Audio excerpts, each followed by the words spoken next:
بڑا امپورٹنٹ سوال. یہ کبھی میرا خیال ہے کسی بھی ٹی وی پر نہیں کیا گیا. اس میں آپ نے کہا کہ وکلاء کا پہلے تو اس پہ بات ہوتی رہتی ہے کہ حضرت قائد اعظم رحمۃ اللہ علیہ جو بانی پاکستان ہیں وہ بھی وکیل تھے, بیرسٹر تھے وہ بھی, جن کے بارے میں کہا جاتا ہے کہ پاکستان کا سب سے پہلے جنہوں نے تصور پیش کیا علامہ اقبال رحمۃ اللہ وہ بھی وکیل ہیں. اور اس کے علاوہ بہت سارے وکلاء جو تھے وہ تحریک پاکستان سے وابستہ. وکلاء کا کردار جو اس سلسلے میں وہ تو بڑا واضح ہے, اس پر تو بات کیے جانا وقت کا ضیاع ہے. اس میں کوئی شبہ نہیں ہے کہ وکلاء جو تھے وہ لیڈ کر رہے تھے اس تحریک پاکستان کو. اس کے بعد علماء کا آپ نے کہا, علماء بہت بڑے لوگ جو تھے, مولانا شبیر عثمانی جیسے لوگ, علماء کا کردار بڑا پازیٹیو تھا. اس میں دو چیزیں ایسی تھیں, مثال کے مولانا مودودی رحمۃ اللہ علیہ, ان کا اپنا خاص ایک نظریہ تھا اور میں ان کے نظریے کو کبھی بھی میں نے کنڈم نہیں کیا. بے شک انہوں نے پاکستان کی مخالفت کی, لیکن ان کا ایک خاص نظریہ تھا. وہ کہتے تھے کہ آپ پاکستان مسلمانوں کے لیے بنا رہے ہو یا اسلام کے لیے بنا رہے ہو. اور آج پھر یہی سوال ہے کہ آپ نے یہ جو ملک بنایا ہے یہ مسلمانوں کو آزاد کرنے کے لیے بنایا تھا یا اسلام کو آزاد کرے. اسلام تو آج بھی آزاد نہیں ہے. اگر آپ کہتے ہیں مسلمانوں کی آزادی کے لیے تو بابا امریکہ میں بھی مسلمان آزاد ہے. وہاں کا مسلمان نماز نہیں پڑھ سکتا, روزہ نہیں رکھ سکتا, قربانی نہیں دے سکتا. دنیا کا کہیں بھی کوئی بھی مسلمان ہے وہ پوری طرح سے آزاد ہے, وہ اپنے مذہبی فرائض سر انجام دے سکتا ہے. لیکن اسلام کہیں بھی آزاد نہیں ہے. مطلب اسلام ایسے آزاد ہو کہ آپ کے پاکستان میں کیا چور کے ہاتھ کاٹے جا سکتے ہیں, کیا یہاں پہ گناہ کرنے والے کو سنسار کیا جا سکتا ہے. پاکستان سمیت دنیا میں کہیں بھی مسلمان ہر جگہ آزاد ہے, اسلام آزاد نہیں ہے. تو پاکستان اگر کلمہ طیبہ کی بنیاد پر لیا گیا تھا, جو ہمارا ایک سلوگن ایک نعرہ بہت مشہور ہوا, پاکستان کا مطلب کیا, لا الہ الا اللہ, اگر تو پاکستان کا مطلب یہی تھا لا الہ الا اللہ, تو پاکستان میں لا الہ الا اللہ کہاں ہے؟ لا الہ الا اللہ کی حکمرانی نہیں ہے پاکستان میں. اچھا, علماء کا کردار بہت پازیٹیو ہے. اسی طرح ابوالکلام آزاد تھے, ان کا بھی یہ ایک خاص نقطۂ نظر تھا. خیر وہ کانگریس کو لیڈ کرتے رہے اس زمانے میں. تو علماء جو اس طرف تھے ان کا بھرپور کردار ہے اس سلسلے میں. اسی طرح ہمارے طلباء کا کردار بہت نمایاں ہے اس تحریک, انہوں نے قائد اعظم کا ساتھ دیا. اچھا, ہمارے صحافی جو تھے, آپ ایک صحافی بیٹھے ہیں تو آپ کو پوچھنا چاہیے تھا کہ اس میں صحافیوں کا کیا کردار تھا. اس سے پہلے کسی نے نہیں پوچھا. آپ دیکھیے اس زمانے کا جو پیسہ اخبار تھا, نوائے وقت تھا, ایون جنگ تھا, وہ اخبارات ایسے جنہوں نے تحریک پاکستان کے لیے ایک ایک پینی اکٹھی کی, ایک ایک پائی اکٹھی کی, اور پھر وہ تحریک پاکستان. اچھا, اس وقت مسلمانوں کے لیے ظاہر ہے کہ یہ ساری چیزیں نہیں تھی جو آج ہیں. آپ کے پاس سوشل میڈیا اس وقت نہیں تھا, سرے سے نہیں تھا. اچھا, ٹیلی ویژن نہیں تھے, ریڈیو اس طرح سے نہیں تھا. تو جو چیزیں اویل تھیں مسلمانوں کے لیے ان میں صرف یہ تھا کہ اخبار جو تھا آزاد اگر تھا کہیں تو مولانا ظفر علی خان صاحب نے, ذمہ دار اخبار تھا, پیسہ تھا, جنگ تھا, نوائے وقت. یہ ایک بڑا رول ہے صحافیوں کا, مولانا ظفر علی خان کا اس میں بہت بڑا کردار ہے. تو صحافیوں نے بہت بڑا کردار ادا کیا. تو کوئی بھی ایسا مکتبہ فکر نہیں تھا جس نے قائد اعظم کی آواز پر لبیک نہیں کیا اور تحریک پاکستان میں حصہ نہیں لیا, اور کما حقوق حصہ لیا, اپنے اپنا کردار نبھایا انہوں نے. تو مولانا مودودی کو بعد میں یہ احساس ہوا کہ پاکستان بنا ہے اور یہ کلمہ طیبہ کی بنیاد پر بنا ہے, لیکن مایوسی ہے نا, جو مایوسی اس وقت مولانا مودودی کو تھی وہ آج مجھے بھی ہے کہ پاکستان بنا ہے. ہاں, ہر پاکستانی کو ہے کہ جیسے عتیق انور راجہ صاحب نے کہا کہ بھائی آپ نے لاکھوں قربانیاں دے کر یہ پاکستان حاصل کیا, تو کس مقصد کے لیے حاصل کیا تھا؟ آج قوم موجود ہے, بے شک ٹکڑوں میں بٹی ہوئی, لیکن وہ جس نظریے کی بنیاد پر پاکستان بنا, ہم کہتے ہیں دو قومی نظریہ کی بنیاد پر پاکستان بنا تھا, تو آج ہم اس نظریے کو ڈھونڈ رہے ہیں کہ وہ نظریہ کہاں ہے جس کی بنیاد پر ہم ہندوؤں سے جدا ہوئے تھے. وہ نظریہ بھی فوت ہو گیا, قوم زندہ ہے, نظریہ فوت ہو گیا. بالکل صحیح کہہ رہے ہیں جی آپ. اصل پاکستان کو حاصل کرنے کا جو مقصد تھا وہ ہم اس میں کامیاب نہیں ہو سکے, اس طرف ایک قدم بھی نہیں بڑھایا, اس سمت میں ہم چلے ہی نہیں, پہلے دن سے نہیں چلے. سعید احمد تاج صاحب, آپ سے ایک سوال کرنا چاہوں گا.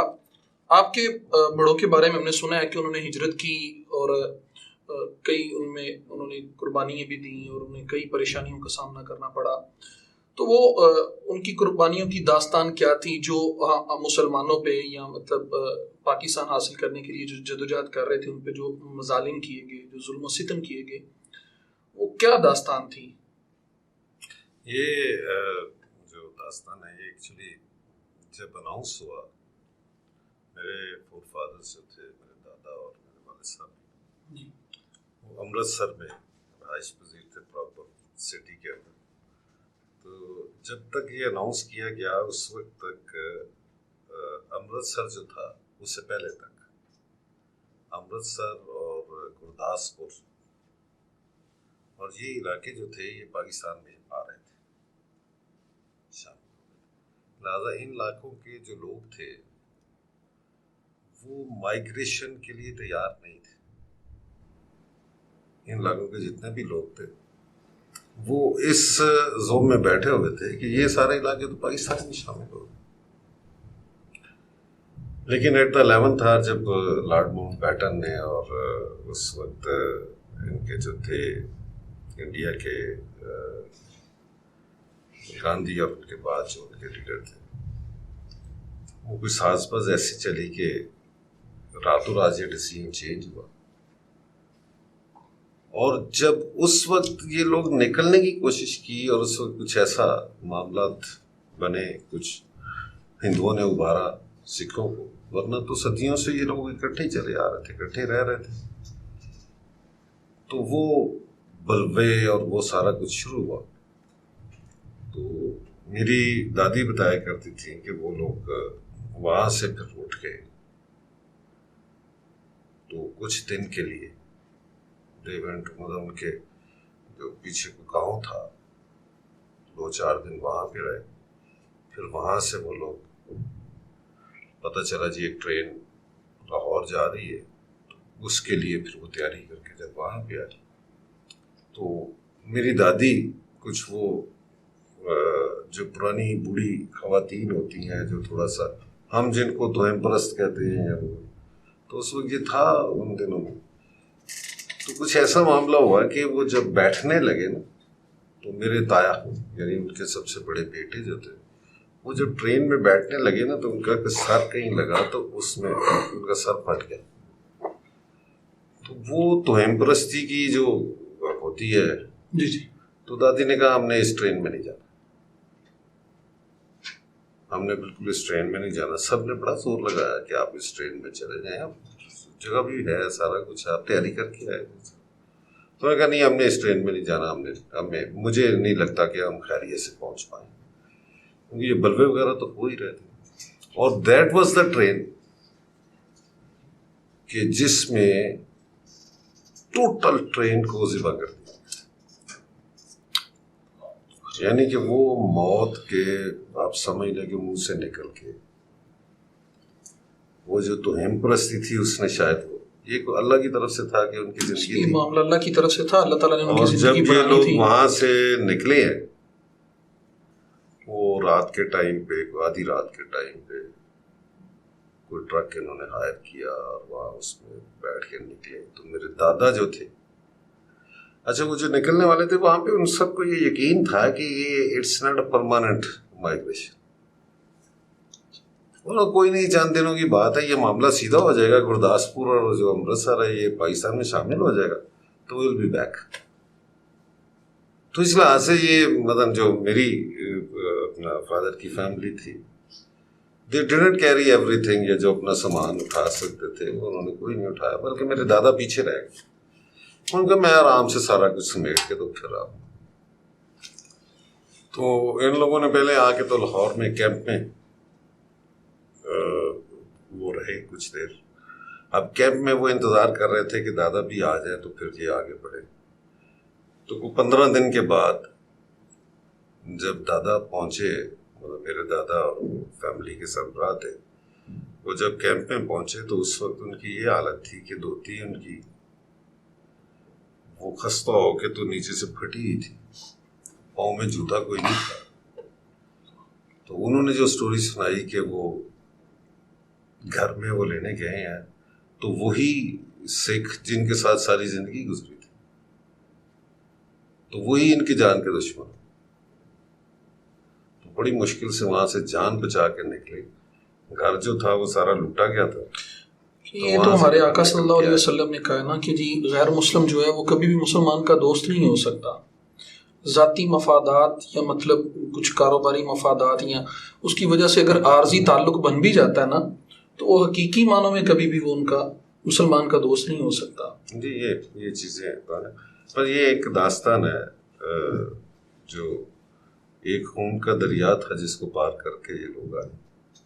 اصل قربانی تو آپ ان لوگوں سے پوچھیں نا جنہوں نے اپنے عزیز گنوائے اس مائگریشن میں, اور سارا ان سے پوچھیں. میرے دادا اینڈ تک اور میرے والد بھی ان کی 4 سال پہلے ان کی ڈیتھ ہوئی. تو جب وہ مائگریٹ کیا انہوں نے تو ہی was 15 years old. Quite good senses ہی ہے.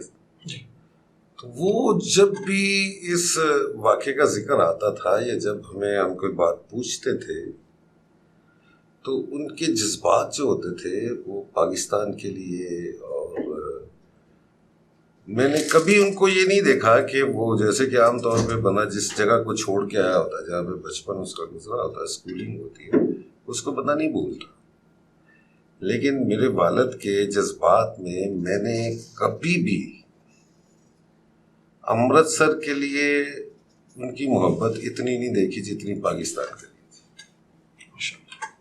اور جتنا وہ پڑھتے تھے پاکستان کی یہ خرابیوں میں، تو ہم انہیں کہا کرتے تھے کہ جی یہ آپ کے بس میں نہیں ہے. تو کہتے تھے لوگوں کو نہیں پتا کہ ہم نے یہ کس طرح حاصل کی، بالکل ہم نہیں سمجھ سکتے. تو دس واز دا سارا جو ایک دردناک کہانی تھی، اس میں یہ پاکستان بنا تھا.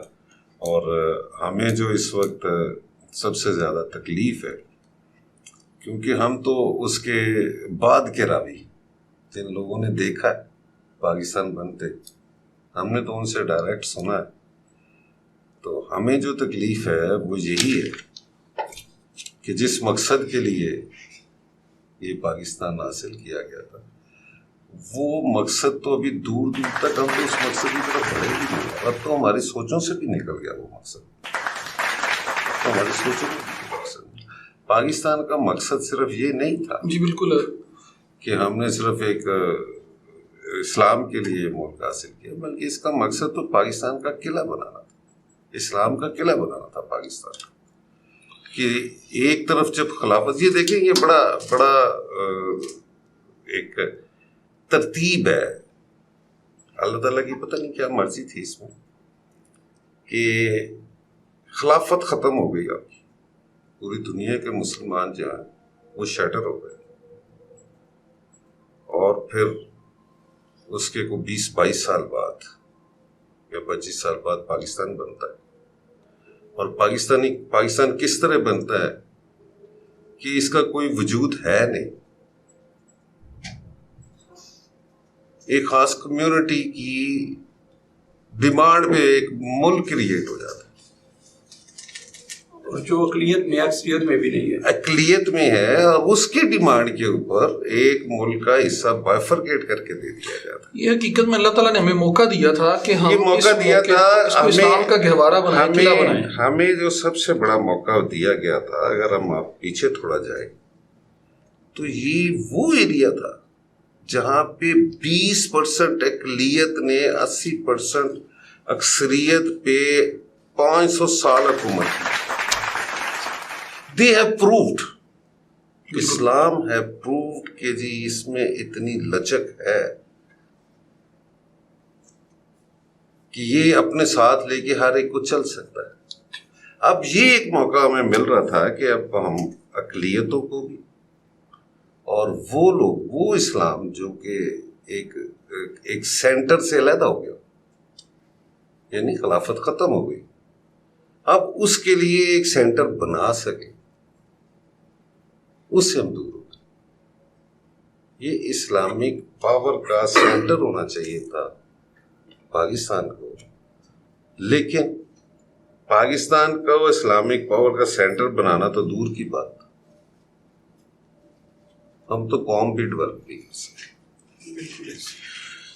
قوموں کی جی اب قوموں کی ڈیولپمنٹ کے لیے ایک چیز ہوتی ہے بڑی اہم ہوتی ہے، وہ ہے کامیابیاں. جی جب تک آپ اجتماعی طور پر کامیابی حاصل نہیں کرتے، آپ کی قوم میں وہ جو قومیت والا جذبہ ہوتا ہے وہ پروان نہیں چڑھتا. بالکل ٹھیک کہہ رہے ہیں جی. جی سید صاحب آپ سے جیسے کہ سید تاج صاحب فرما رہے تھے کہ ہم اپنے مقصد سے ہٹ چکے ہیں. ہم نے جس مقصد کے لیے اس ملک کو حاصل کیا تھا وہ ہمارا مقصد تھا لا الہ الا اللہ. ہم اس مقصد سے بالکل ہٹ چکے ہیں، اور شاید ہماری زندگیوں سے بھی وہ مقصد نکل چکا ہے. آنے والی نسلوں کو شاید اس مقصد کا پتہ بھی نہ ہو. تو آخر ہمیں کیا کرنا چاہیے کہ جس سے ہم اس مقصد سے باہر نہ نکلیں اور وہ مقصد ہمارے خون کے اندر، ہماری رگوں کے اندر، ہماری آنے والی نسلوں کے اندر وہ زندہ رہے اور ہم اس کی جدوجہد کرتے رہیں تاکہ وہ مقصد جو ہے وہ دوبارہ ہم اس میں کامیابی حاصل کر سکیں؟ بہت شکریہ. دیکھیں جی، پہلی چیز تو یہ ہے کہ جو ہماری نئی نسل ہے جس نے پاکستان کو معرض وجود میں آتے ہوئے اپنی آنکھوں سے نہیں دیکھا، ہم لوگ وہ ہیں کہ جو پاکستان قائم ہونے کے 20 سال 30 سال 40 سال بعد پیدا ہوئے. ہم نے اس سے پاکستان بننے سے 50 سال بعد جو ہے وہ شعور کی منزل جو ہے وہ عبور کی. تو سب سے پہلے جو ہمارے آج کے نوجوان ہیں انہیں وہ حالات و واقعات بتانے ہوں گے کہ جن میں پاکستان بنا تھا، اور ان کو بتانا ہوگا کہ پاکستان کیوں بنا تھا، اور اس کے بعد پاکستان بننے کا کیا کیا عملی فائدہ ہے. دیکھیں، اگر کسی چیز کی اہمیت کا یہ احساس نہ ہو تو ہم اس کی قدر نہیں کرتے. ہمیں سب سے پہلے جو ہے پاکستان کی اہمیت، ضرورت، ان حالات و واقعات کو اپنے ان آج کے نوجوانوں کو بتانا ہوگا. دیکھیں، 2-3 علم بہت ضروری تھے لیکن بدقسمتی سے ہم آج کل دیکھتے ہیں کہ وہ نظر انداز کر دیے گئے. ان میں سے ایک تھا تاریخ کا علم. ہمارا آج کا نوجوان جو ہے وہ اپنی تاریخ سے ناآشنا ہے. وہ تاریخ اسلامی بھی ہے اور تحریک پاکستان کی بھی ہے. ہمیں پاکستان بننے سے جو پچھلا ایک صدی تھی، 1947 میں پاکستان بنا، تو 1857 1847 اس سے لے کے یا 1757 جنگ پلاسی جو ہے نواب سراج الدولہ جی کی جو شہادت ہے بنگال میں، اور اس سے لے کے اگلا جو 190 سال ہیں، یہ بالخصوص آپ کو نوجوانوں کو بتانے ہوں گے کہ جب برِ صغیر میں مسلمان جو ہیں وہ فاتح سے مفتوح ہوئے، حاکم سے محکوم ہوئے، تو پھر ان کی زندگیوں میں کیا تبدیلی آئی. اگر خدا نخواستہ آج بھی اگر پاکستان کو کوئی نقصان پہنچتا ہے تو ہم کن کن مشکلات کا شکار ہو جائیں گے. دیکھیں، ہم ایک آزاد ملک میں بیٹھے ہوئے ہیں، اس سے ہمیں پورا بہت سی چیزوں کا تحفظ حاصل ہے. یہ ہماری بدقسمتی ہے کہ جس مقصد کے لیے پاکستان حاصل کیا گیا تھا، ہم اس مقصد کے مطابق اس سے وہ فائدہ اٹھا نہیں سکے. لیکن یہ ہماری نالائکی ہے. یہ تو ان لوگوں کی مہربانی تھی کہ جنہوں نے اپنی زندگیاں اس کام کے لیے وقف کر دیں. قائد اعظم جو ہے انہوں نے کیا مفاد لیا؟ پاکستان بنا کے انہوں نے کوئی مفاد تو نہیں لیا. پلیٹ میں رکھا ہوا پاکستان ملا نا آنے والی نسل کو. اگر وہ چاہتے تو جتنے وہ کامیاب انسان تھے اور اس زمانے میں جتنی ان کی انکم تھی، وہ بڑے بڑے رئیسوں سے بھی بہتر زندگی گزار سکتے تھے. لیکن انہوں نے دن رات محنت کی، اور اتنی محنت کی کہ ایک موذی مرض کا شکار ہو گئے، لیکن انہوں نے اپنی جان کی پرواہ نہیں کی. یہ باتیں، یہ چیزیں آج کے نوجوان کو بتانا ہوں گی اگر ہم نے پاکستان کو مضبوط کرنا ہے. بالکل جی. انور راجہ صاحب، آپ سے میں پوچھنا چاہ رہا ہوں کہ ہم نے اپنے جو رہنما تھے، ہمارے جو لیڈر تھے، جنہوں نے اس پاکستان کو حاصل کرنے میں سب سے اہم کردار ادا کیا، لیڈنگ رول ادا کیا، آج ہمارے آنے والی نسل شاید ان کی شخصیت کے بارے میں بھی نہیں جانتی، بہت کم جانتی ہے، سوائے اس بات کے کہ ہمارے جو ملک میں کرنسی ہے، جو ہمارے نوٹ ہیں، ان پہ ان کی تصویر ہے اور ہمیں اتنا پتہ ہے کہ یہ بانی پاکستان ہے. اس سے زیادہ ہماری نسل کو کچھ نہیں پتہ. اور المیہ یہ ہے کہ ہماری جو تعلیمی ادارے ہیں وہ بھی ہمیں ان پہ کچھ تھیسس کرنے کی یا مطلب قائد اعظم پہ کچھ لکھنے کی یا اس پہ سرچ کرنے کی اجازت نہیں دیتے. یہ اس کی کیا وجوہات ہیں؟ ایسا کیوں ہے اور ہمیں اس میں کیا کردار ادا کرنا چاہیے اپنا؟ دیکھیے، جن دنوں ہم نے ہوش سنبھالی تب رواج تھا گاؤں میں دادیاں نانیاں کہانیاں سناتی تھیں جی. ان کہانیوں میں پچھلے جو ہمارے ہیروز تھے نا، ان کا پورا تذکرہ ہوتا تھا. چاہے سلیبس میں چیزیں نہیں بھی ہوتی تھیں لیکن ہمیں پتہ چل جاتا تھا کہ پاکستان بنتے ہوئے کیا کیا مشکلات آئی تھیں، کیا کیا لوگوں کو مسائل آئے تھے. میرے گاؤں سے ہندو جو تھے نا وہ واٹر پارک گئے تھے، تو میرے والد صاحب بتایا کرتے تھے کہ ہم ان کو خود نالا پارک لا کے آئے تھے. مطلب یہ چیزیں ہم نے ان سے سیکھ سنی ہیں جن کے ساتھ یہ چیزیں بیتی ہیں. تو ایک تو سب سے بڑا المیہ یہ ہوا کہ پچھلے 20-25 سالوں سے ماؤں نے بچوں کو وہ کہانیاں سنانی چھوڑ دی ہیں. وہ کہانیوں میں بہت سے اخلاقی سبق ہوتے تھے, اور اخلاقی سبق میں سب سے جو اہم ہوتا تھا کام, وہ ہیرو اپنے ہیرو کو ایسا نقش کر دیتے تھے کہ بچہ ساری زندگی جو ہے نا اس کے راستے پہ چلنے کی یا اس کا نام لے کے بہادری اندر محسوس کرتا تھا. دوسری یہ بات ہے, جب ہم قرض لیتے ہیں تو جہاں سے ہم پیسے لیتے ہیں وہ کہتے ہیں سلیبس ہماری مرضی کا ڈالو. دنیا میں پہلے ہوتا تھا کہ ملکوں میں قبضے ہوتے تھے, اب قبضے نہیں ہوتے, وہ کہتے ہیں ویسے غلام بنا لو, ملک ان کا رہے, کام یہ ہمارے کرتے رہے. تو جو چاہتے ہیں آپ کو غلام بنائیں, وہ کوئی اقبال سے تو نہیں روشنا سونے دیں گے. وہ قائد اعظم جیسا دیدہ, جیسا دلیر, جیسا با کیا کردار, وہ ایسے لیڈر تو نہیں بننے دیں گے. ان کو وہ چاہیے لوگ جو کرپشن کرتے ہوں, جو چور بازاری کرتے ہوں, جن کا کردار پہ داغ ہو, جن کو جب چاہے وہ بلیک میل کر لیں. تو ہمیں ضرورت یہ ہے کہ بیٹھ کے بات کریں, اپنی بیٹھ کے بات کریں, تو پھر لوگوں کو, بچوں کو, نئے نسل کو ساتھ بٹھائیں, بابے بنیں, خود بابے بنیں. ہم چھوڑ دیں کہ کون بتائے گا, خود بتائیں اور بچوں کو ساتھ بٹھائیں, بیٹھ کے بات کریں. اور ایسا وہ ٹی ہاؤس کھوکھے بات کریں جہاں سے کبھی دانش پھوٹتی تھی. ناسا بیٹھے ہوئے ہیں ہمارے, جب لاہور میں علمی جو ہے نا وہ چائے خانے آباد تھے, تو وہاں سے سیاستدان نکلتے تھے. کالجوں میں, یونیورسٹیوں میں طلباء کی تنظیمیں ہوتی تھی, تو وہاں سے بھی سیاستدان نکلتے تھے, لیڈر بنتے تھے.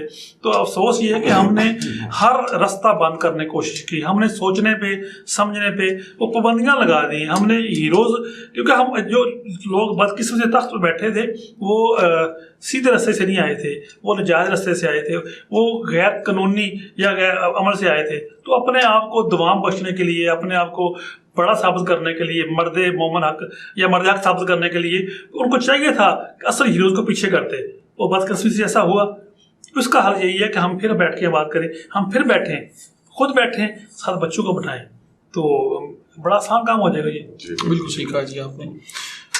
ناصر, آپ سے پوچھنا چاہوں گا, دنیا میں سب سے زیادہ قدرتی وسائل ہمارے ملک کے پاس ہیں. میں اگر مبالغہ نہیں کر رہا, تو جتنے بھی قدرتی وسائل ہیں سب سے زیادہ پوری دنیا میں وہ پاکستان کے پاس ہیں. پوری دنیا میں سب سے زیادہ ذخائر پاکستان کے پاس ہیں. اس کے باوجود ہمارا شمار ترقی یافتہ قوموں میں نہیں ہوتا. ہم دنیا میں بہت پیچھے ہیں. اس کی کیا وجوہات ہیں؟ ایک ہی وجہ ہے. پہلی بات تو راجہ صاحب اور عمران حیدر شاہ صاحب نے ایک بہت خوبصورت بات کی ہے. دونوں کی بات جو ہے اس میں ایک کامن چیز تھی.